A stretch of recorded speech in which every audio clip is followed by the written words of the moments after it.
குறையாத அன்பும் கொண்டவர்கள் தாங்க மகர ராசிக்காரர்கள். எல்லோரிடத்திலும் அன்பாக பழகக்கூடியவர்கள். எப்பொழுதும் மற்றவர்களை நம்மை போல் என்று நினைக்கக்கூடிய ஒரு பக்குவமான மனது உடையவர்கள்ங்க. நிறைய இடங்களில் விட்டு கொடுத்தே போகிறவங்க தான். எவ்வளவோ விட்டு கொடுத்துருப்பாங்க. பொருளாதார ரீதியாகவும் சரி, சில சமயங்களில் அவங்க கையை மீறி அவங்க சக்தியை மீறிலாம் விட்டு கொடுத்ததோட விளைவு தான் இன்னைய வரைக்கும் கஷ்டம். அது இந்த உறவுகள்லாம் இவங்களை பாடாப்படுத்தியிருப்பாங்க. உறவுகள் மேலே ரொம்ப பாசம் வச்சுருந்தாங்க. குடும்பத்தின் உறவினர்கள் மேலே ரொம்ப பாசம், குடும்ப உறுப்பினர்கள் மேலே பாசம். அதனாலேயே சுமை தாங்கி போல பல இடங்களில் கஷ்டத்தை மட்டும் இவங்க அனுபவிச்சிருக்காங்க. இப்படிப்பட்ட மகர ராசிக்கு இனி வரக்கூடிய காலங்கள் எல்லாம் நல்லா இருக்குதுங்க. கவலையே இல்லைங்க. நிறைய பிரச்சனையை சந்திச்சாச்சு. எவ்வளோ பெரிய பிரச்சனை, தாங்க முடியாத பிரச்சனையெல்லாம் வயதுக்கு மீறிய ஒரு சில மகர ராசிக்காரர் அவங்க சின்ன வயசு ஆளாக இருப்பாங்க. ஆனால் பிரச்சனை அவ்வளோ பெருசாக இருக்கும். வயதுக்கு மீறிய பிரச்சனைகள், வயசுக்கு மீறிய கஷ்டம், அதை எப்படி ஹேண்டில் பண்ணுறதுன்னு தெரியாமல் தவிச்சவங்களாம் நிறைய பேர். ஒரு சில வயதானவர்களுக்கும் வந்துச்சுங்க பிரச்சனை இந்த காலகட்டம்.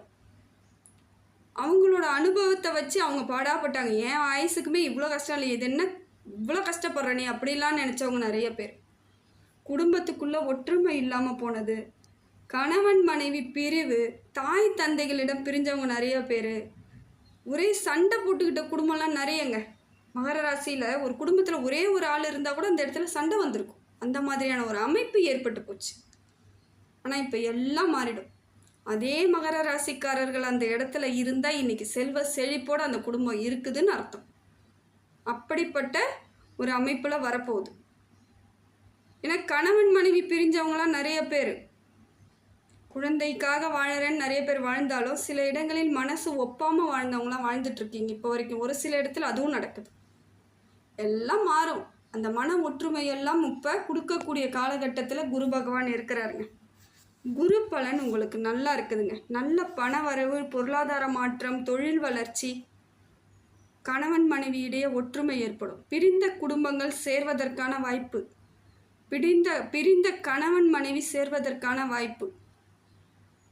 ஏதோ ஒரு விதத்தில் பேச்சுவார்த்தை நடத்தி ஏதோ பண்ணி ஒத்து போக வைப்பாங்க. பேசும்பொழுது மாற்றம் ஏற்படும். பேசாமலே நிறைய பேர் பிரிஞ்சவங்களாம் இருக்கிறாங்க. அந்த அளவுக்கு அந்த டைம் இருந்த கோபங்கள், நடந்த நேரம் எதுவும் சரியில்லாத ஒரு சில சமயங்கள் பிரச்சனை தான். அதெல்லாம் மாறத்துக்கு இப்போ குரு பகவான் பக்கபலமாக இருக்காருங்க. பொருளாதார மாற்றம் இருக்குது, செல்வ செழிப்பு இருக்குது. போகக்கூடிய இடங்களில் உங்களோட பேச்சை கேட்கறதுக்கு ஆட்கள் இருப்பாங்க. அந்த அளவுக்கு ஒரு மாற்றத்தை குரு பகவான் கொடுக்குறாரு. தேக ஆரோக்கியம் ஏற்படும். உடம்பு சரியில்லாத போனவங்களாம் நிறைய பேருக்கு மகர ராசிக்காரர்களின் குழந்தைகளுக்கு அடிக்கடிக்கு உடம்பு சரியில்லாமல் பெரிய அளவுக்கெல்லாம் செலவு வச்சதெல்லாம் இருக்குது. வீண் விரயங்கள் அதிகமாக இருக்கும். ஹாஸ்பிட்டல் செலவுலாம் அதிகமாக இருக்கும். சொத்தெல்லாம் விற்கிற மாதிரி நிறைய பேருக்கு அமைஞ்சிடுச்சு. திருடு போயிருக்கும். நிறைய பேர் வீட்டில் எதுவுமே செய்யாமல் வச்சுருந்தாலும் திருடும் போயிருக்கும். அந்த மாதிரியான அமைப்பு ஏற்பட்டுச்சு. அதாவது பெண்களுக்கெல்லாம் நிறைய பாதிப்புகள்.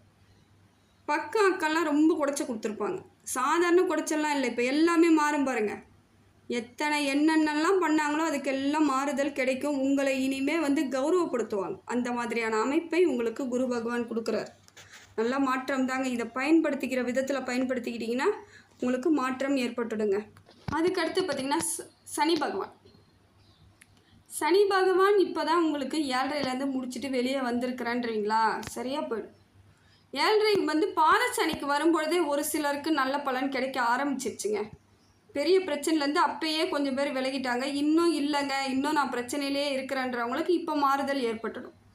அந்த கொஞ்சம் குறிப்பிட்ட காலம் உங்கள் நேரம், பிறந்த நேரம், அந்த சுய ஜாதகத்தில் தசா புத்தி எப்படி இருக்கோ அதற்கு தகுந்தால் போல் மாற்றம் ஏற்படும். மிச்சபடி ஒன்றும் பிரச்சனை கிடையாது. மாற்றம்னா எல்லாருக்கும் ஒரு மாற்றம் தான். ஆனால் கால நேரம் தான் கொஞ்சம் அதிகமாக எடுத்துக்குது, வேறு ஒன்றும் கிடையாது. இப்போ உங்களுக்கு எல்லாம் சரியாயிடுங்க. நேரம் நல்லா இருக்குது. உடம்பு தேக ஆரோக்கியம் ஏற்படும். தொழில் வளர்ச்சி ஏற்படும். எது எடுத்தாலும் இப்போ ஈஸியாக பண்ணுவீங்க. நிறைய பிரச்சனையை முடிவுக்கே கொண்டுட்டு வராமல் இருந்ததுக்கெல்லாம் இப்போ முடிவுக்கு வந்துடும். தொட்டது துளங்கக்கூடிய இடத்துக்கு வந்துட்டீங்க. செய்கிறது எல்லாம் சிறப்பாக இருக்கும். எது செய்தாலும் வெற்றி தான். இனிமேல் மனசு அப்படியே கொஞ்சம் ரிலாக்ஸாக இருக்கும். ஏன்னா அவ்வளோ பாரம், அவ்வளோ கஷ்டம், அவ்வளோ அழுக, ரத்த வலி தான். எல்லாம் சரியாக போயிடுங்க. இறைவன் எப்பொழுதும் உங்களுக்கு பக்கபலமாக இருக்கார். சரியாயிடும், நம்புங்க. என்னங்க சொல்கிறீங்க? எனக்கு அவ்வளோ பிரச்சனைங்க, என் பிரச்சனை வர்றதுக்காக இறைவன் கேட்குறீங்களா? அப்படியெல்லாம் எடுத்துக்கூடாதுங்க. வெற்றின்னு ஒன்று அனுபவிக்கணும்னா ஃபஸ்ட்டு ஒரு சில சோதனைகளை நம்ம தாங்கித்தான் ஆகணும். எடுத்த உடனே நம்ம 12வது படிக்க முடியாது. 1வதுலேருந்து படிச்சுட்டு வரா மாதிரி தான் ஒரு சில இடங்களையும் நம்ம கஷ்டத்தெல்லாம் கற்றுக்கிட்டே வந்துட்டோம்னா ஒரு நாளைக்கு எக்ஸாம்னு ஒன்று எழுதுவோம் பாருங்கள், அதுதான் வெற்றி. அதுதான் இப்போ செஞ்சுக்கிட்டு வந்திருக்கீங்க. அதுக்கு தான் இறைவன் உங்கள் பக்கத்தில் இருக்கார். எத்தனையோ நாள் அழுதுருப்பீங்கள்ல, மனதால் அழுதுருப்பீங்க, கண்ணீராக வந்திருக்கும், கஷ்டத்தில் கத்திருப்பீங்க, சோகத்தில் புலம்பிருப்பீங்க. இது எல்லாம் யார்? கடவுள் தான். புலம்புனா இன்றைக்கி பிரச்சனை தீர்ந்துருக்கும், மனசு கொஞ்சம் ரிலாக்ஸ் ஆகும். அழுதிங்கன்னா மனசு ரிலாக்ஸ் ஆகுது. அது எல்லாமே இறைவன் உங்களுக்கு இப்படி பண்ணு அப்படி பண்ணு இதுதான் சொல்யூஷன் சொல்லிகிட்ருக்கார்.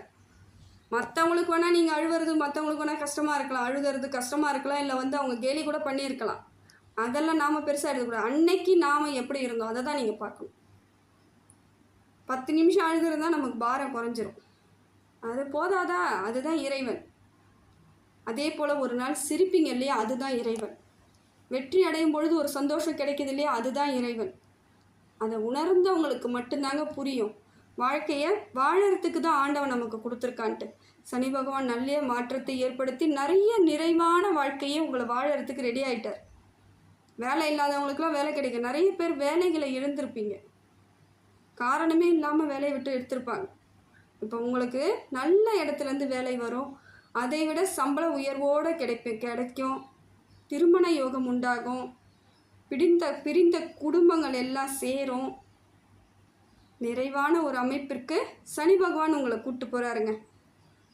இந்த காலகட்டத்திற்காக தான் பல ஆண்டுகளாக நீங்கள் காத்துட்ருக்குறீங்க. அது கரெக்டாக இப்போ கிடைக்க போகிற காலகட்டம். நிறைவான வாழ்க்கை, நிம்மதியான வாழ்க்கை, சந்தோஷமான வாழ்க்கையில் இப்போ இருக்கிறீங்க நீங்கள். இப்போ போயிட்டு வாங்க திருநள்ளாறு. ஏன்னா 7.5 சனி இருக்கும் பொழுது யாருமே திருநள்ளாறு கோவிலுக்கு போகக்கூடாது தாங்க. உண்மையிலே போகக்கூடாது. அது பிரச்சனை தான் அதிகம். முடிஞ்ச பிறகு போயிட்டு பார்த்துட்டு ஒரு அர்ச்சனை பண்ணிக்கிட்டு வாங்க, உங்கள் வாழ்க்கையில் மாற்றம் ஏற்படும். தைரியமாக செய்யலாம், தப்பே கிடையாது. அதுக்கு அடுத்தது பார்த்திங்கன்னா உங்களுக்கு சூரிய பகவான் உங்களுக்கு நல்ல மாற்றத்தை ஏற்படுத்தி கொடுக்குறாருங்க. பொருளாதார வளர்ச்சி, தொழில் வளர்ச்சி, தொழிலில் நீங்கள் அங்கீகாரம் கிடைக்கும். இப்போ போன உடனே வேலையில் போய் ஜாயின் பண்ண உடனே உங்களுக்கு ஒரு போஸ்டிங் கொடுப்பாங்க. உங்களுக்கே ஆச்சரியமாக இருக்கும், எத்தனையோ வருஷம் வேலை பார்த்தவங்களுக்குலாம் கிடைக்கலையே, இப்போ நமக்கு கிடைக்கிது. அது உங்களோட நேரம் அந்த அமைப்பை ஏற்படுத்தி கொடுக்கும். பொறாமைப்படுவாங்க உங்களை பார்த்து. சந்தோஷப்படுறவங்க ஒரு பக்கம் இருந்தாலும் பொறாமைப்படுறவங்க ஒரு பக்கம் இருக்க தான் செய்வாங்க. அதை நம்ம ஒன்றும் பண்ண முடியாது, அதையும் ஏற்றுக்கிட்டு தான் போகணும். ஆனால் உங்கள் குடும்பத்தில் இருக்கவங்க சந்தோஷப்படுவாங்க, ஏன்னா உங்களோட கஷ்டத்தை அவங்க கண்கூடாக பார்த்தாங்க. அதனால் இன்றைக்கி நீங்கள் நல்லா இருக்கிறீங்கன்னா அதை சந்தோஷமாக ஏற்றுக்கிறது உங்கள் குடும்பமாக தான் இருக்கும். பட்ட பாடுகளுக்கு ஒரு விடிவு காலத்தை கொடுக்குதுங்க. இதெல்லாம் உங்களுக்கு சூரியனால் கிடைக்கிது. அதே போல் பித்ரு தோஷம் நீங்கிடுச்சு, குலதெய்வத்தோட அருள் கிடைக்கிது. செய்தது அத்தனை புண்ணியமும் இப்போ வந்து சேரும். எங்கேயோ யாருக்கோ ஒரு 10 ரூபாய்க்கு சாப்பாடு வாங்கி கொடுத்துருப்பீங்க பார்த்தீங்களா, அதுவும் ஒரு புண்ணியம்தான். ஐயோ பாவம் நினச்சதே ஒரு புண்ணியம் தான் சொல்கிறாங்க. பணம் செலவு பண்ணி உணவு கொடுக்கறது எதுவுமே கிடையாது. மனசார ஐயோ கஷ்டப்படுறாங்களே, நம்மளால் எதுவும் பண்ண முடியலன்னு நினைக்கிறீங்க பாருங்கள், அதுவும் ஒரு புண்ணியத்தில் தான் சேருது. இறைவன் அப்படி தான் எல்லாருக்கும் வகுத்து வச்சுருக்காரு. அதெல்லாம் உங்களுக்கு இன்றைக்கி நல்ல காலமாக வந்து வாழ்க்கையின் மாற்றத்தை ஏற்படுத்தி கொடுக்கும். உங்கள் பிள்ளைகளோட ஆரோக்கியம் நல்லாயிருக்கும். உங்கள் பிள்ளைங்க பெருமை சேர்ப்பாங்க. இப்போ மகர ராசிக்காரர்களின் பிள்ளைகள் பெரிய பிள்ளைகளாக இருந்தால் அவங்க குடும்ப பாரத்தையே தாங்குவாங்க. நல்ல போஸ்டிங் கிடைக்கும், வேலை கிடைக்கும், வெளியூர் பயணம், வெளிநாடு பயணம் உங்களுக்கும் கிடைக்கும், உங்கள் பிள்ளைகளுக்கும் கிடைக்கிறதுக்கான வாய்ப்புகள் இருக்குது. ஆனால் எதை நோக்கி பயணம் பண்ணுறது முடிவு மட்டும் நீங்கள் எடுத்துக்கணும். அதை சரியாக பண்ணிங்கன்னா கரெக்டாக வெற்றி தாங்க, கவலையே பட தேவையில்லை. அடுத்தது பார்த்திங்கன்னா புதன் பகவான் நல்ல மாற்றத்தை ஏற்படுத்தி கொடுக்குறாருங்க. சரியான அமைப்பில் இருக்கார். தெளிவாக சிந்தனை பண்ணுவீங்க, தொட்டது திலங்கம். படிக்கக்கூடிய பிள்ளைகள்லாம் நல்லா படிப்பாங்க, கலைநயம் மிக்கவர்களாக இருப்பாங்க, சிந்தித்து செயல்படுவாங்க. நிறைய இன்ஜினியர்ஸ் வருவாங்க, நிறைய டாக்டர்ஸ் இருக்கிறாங்க. மகர ராசியில் இது ஒரு அற்புதமான ஒரு காலகட்டமாக இருக்குங்க. நல்ல மதிப்பெண்ணோட அரசாங்க பணிக்கு போகிறவங்க நிறைய பேர் இருப்பாங்க. இல்லைங்க ப்ரைவேட் ஜாப்லேயே நல்ல போஸ்டிங்கில் இருக்கேன் அப்படின்றாங்க, அவங்களும் வருவாங்க. உங்களுக்கு உரிய வழிகளை இப்போ வந்து நல்லபடியாக உங்களுக்கு கிடைக்குதுங்க. கவலையை விட்டுருங்க, கஷ்டத்தெல்லாம் தூக்கி போட்டு இனி வரக்கூடிய காலத்தை சிறப்பாக கொண்டாடுறதுக்கு மட்டும் முயற்சி பண்ணுங்கள். அடுத்தது பார்த்திங்கன்னா சுக்கிர பகவான் உங்களுக்கு மாற்றத்தை கொடுக்குறாருங்க. இடம், பொருள், வண்டி வாகனம். ஒரு சிலவங்க மாடு வாங்கணும்னு ஆசைப்பட்டவங்களாம் இருக்கிறாங்க. இதில் மகர ராசியில் மாடு பாக்கியம், பசு பாக்கியம், கறவை கன்று அதெல்லாம் வாங்குறதுக்கான வாய்ப்புகளை இப்போ கொடுக்குறார் சுக்கிரன். இப்போ வாங்கணும்னு ஆசைப்படுவாங்க. ஒரு சிலவங்க என்னங்க இந்த காலத்தில் மாடை ஏங்க வாங்கக்கூடாதுன்னு எதுவும் கிடையாது, அது உங்கள் விருப்பம். ஒரு சிலருக்கு இருக்குது அந்த பாக்கியம், எல்லாருக்கும் கிடைக்காது. அதே போல் அந்த பாக்கியம் இப்போ உங்களுக்கு இருக்குது. விருப்பம் இருக்கவங்க வாங்கிக்கலாம், தப்பே கிடையாது. பசுமாடு லக்ஷ்மி கடாட்சத்தை கொடுக்குது உங்களுக்கு. சுக்கிரன் லக்ஷ்மி கடாட்சத்தை கொடுக்குது, செல்வ செழிப்பை கொடுக்குது. பசுவும் கன்றோடும் வீட்டுக்கு வந்தால் உங்கள் வாழ்க்கை இன்னும் பெரிய மாற்றத்தை ஏற்படுத்திக்கும். பார்த்துக்கோங்க, அது உங்களுக்கு சரிப்பட்டு வருமா வராதான் நீங்கள் தான் முடிவு பண்ணணும். நல்ல மாற்றுதலை ஏற்படுத்தி கொடுக்கக்கூடிய காலகட்டத்தில் சுக்கிர பகவான் இருக்கார். திடீர் பொருளாதார வரவு, திடீர் பொருள் மாற்றம். இந்த பொருளை கொடுத்துட்டு அந்த பொருள் வாங்கிறது, சின்ன இடத்த கொடுத்துட்டு பெரிய இடம் வாங்க போகிறேன், சின்ன வீடாக இருக்கிறத பெரிய வீடாக கட்டிக்கிறது, இடிச்சிட்டு கட்டிக்கலான்றது எல்லாமே இப்போ சாத்தியமான அமைப்பில் சுக்கிர பகவான் உங்களுக்கு மாற்றத்தை ஏற்படுத்தி கொடுக்குறாருங்க. எதற்காகலாம் காத்துக்கிட்டு இருந்தீங்களோ, எதனாலெல்லாம் கஷ்டப்பட்டுட்டு இருந்தீங்களோ அதெல்லாம் நடக்கக்கூடிய காலகட்டத்துக்கு வந்துருச்சு. அமைப்பை மட்டும் பார்த்துக்கோங்க. சரியான அமைப்பை ஏற்படுத்திக்கிட்டிங்கன்னா இப்போ உங்களுக்கு சரியாக இருக்கும். அதே போல் சொந்த பந்த உறவுகள் வருவதற்கும் வாய்ப்புகளை கொடுக்குறார். உறவுகள் வந்து சேர்வதற்கான வாய்ப்புகள் இருக்குது. பார்த்துக்கோங்க, அதையும் பார்த்துக்கோங்க. ஏன்னா எல்லா உறவுகளும் வேணான்னு சொல்ல முடியாது, வேணும்னு சொல்ல முடியாது. அதை நீங்கள் சரியாக எப்படி ஹேண்டில் பண்ணுறீங்களோ அதை பண்ணிக்கோங்க. அதுதான் உங்களோட சாமர்த்தியம். இறைவன் மேலே பாரத்தை போடுங்க, இறைவனை கெட்டியமாக பிடிச்சிக்கோங்க. அவரே உங்களை எல்லா வழிக்கும் கூட்டு போகிற, நீங்கள் பிளான் கூட பண்ண வேணாம். அது எல்லாமே நம்மளை கூட்டிகிட்டு போய் அது வழிவகையை காமிச்சிரும். சரியான மாற்றத்தை ஏற்படுத்தி கொடுக்கக்கூடிய காலகட்டத்துக்கு சுக்கிர பகவான் வந்துட்டாருங்க.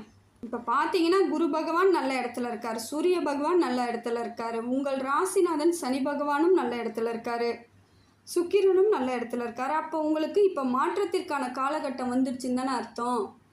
அதை தான் நான் எதிர்பார்த்துட்ருக்குறேன் அப்படின்னு நினைக்கிறவங்களுக்கு இப்போ சரியான அமைப்பு ஏற்பட்டுடுச்சுங்க. தெளிவாக சொல்கிறேன். இந்த காலகட்டத்தை சரியாக பயன்படுத்திக்கிட்டிங்கன்னா உங்களுக்கு வரக்கூடிய காலங்களில் எந்த பிரச்சனை வந்தாலுமே அதை டேக் ஓவர் பண்ணிட்டு போயிட்டே இருப்பீங்க. இந்த காலகட்டம் சிறப்பான பலன்கள் உங்களுக்கு கொடுத்துட்ருக்குதுங்க.